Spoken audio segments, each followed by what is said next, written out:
J.R.R. Tolkien was far more than a fantasy writer. He was a man whose inner world was shaped by early loss, deep faith, linguistic obsession, and the trauma of war, and all of these elements quietly flowed into the creation of Middle-earth, one of the most detailed fictional universes ever imagined. Born on January 3, 1892, in Bloemfontein, South Africa, John Ronald Reuel Tolkien entered a world that would soon teach him about separation and grief, as his father died when Tolkien was still very young, forcing his mother to return to England with her children, a move that marked the beginning of a lifelong sense of displacement. His mother, Mabel Tolkien, became the most influential figure in his early life, educating him at home, introducing him to literature, mythology, and languages, and encouraging his natural curiosity. But her death when Tolkien was only 12 years old left him orphaned and emotionally scarred, a pain that would later echo through his stories in the form of broken families, fading civilizations, and heroes burdened with sorrow. Even as a child, Tolkien was fascinated not only by learning languages but by inventing them, believing that language itself carried meaning beyond words, that it held culture, memory, and identity, and this belief would become the foundation of his entire creative philosophy. As he grew older, Tolkien excelled academically, studying at Oxford University, where he immersed himself in ancient texts, Old English poetry, Norse mythology, and medieval literature, all while continuing to construct imaginary languages purely for his own intellectual pleasure, never imagining that these private creations would one day become the backbone of a global phenomenon. During his university years, Tolkien formed close friendships with other young intellectuals, dreaming of a future filled with creativity and scholarly achievement. But these dreams were violently interrupted by the outbreak of the First World War, which pulled him from academic life and sent him to the brutal reality of trench warfare. On the battlefield, Tolkien witnessed death on an industrial scale, endured the constant presence of fear, and lost many of his closest friends,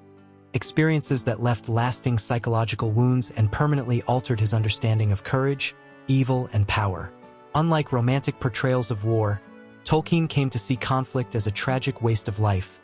and this perspective later shaped the moral core of his stories. Where victory is never clean, heroism is often quiet and painful, and even triumph comes at great cost. After contracting trench fever, Tolkien was sent back to England, where he slowly began to recover both physically and mentally, carrying with him memories that would later resurface in the bleak landscapes of Mordor, the exhaustion of Frodo's journey, and the sense that evil is relentless, pervasive, and difficult to escape. Following the war, Tolkien dedicated himself to academic life, becoming a professor at Oxford University and earning respect for his work on Old English literature, including his influential studies on Beowulf, while outwardly living a modest and disciplined life that gave little indication of the vast imaginative world growing within him. While teaching by day, Tolkien spent his nights carefully constructing Middle-earth, not as a simple setting for stories, but as a fully realized world with its own history, geography, races, legends, and most importantly, languages, each crafted with precise grammatical rules and deep cultural meaning. Unlike most writers, Tolkien did not begin with plot or characters. Instead, he began with sound, structure, and linguistic beauty, allowing entire peoples and myths to emerge naturally from the languages he created. Elves, dwarves, men, and darker creatures were not arbitrary inventions, but reflections of Tolkien's academic interests and philosophical beliefs,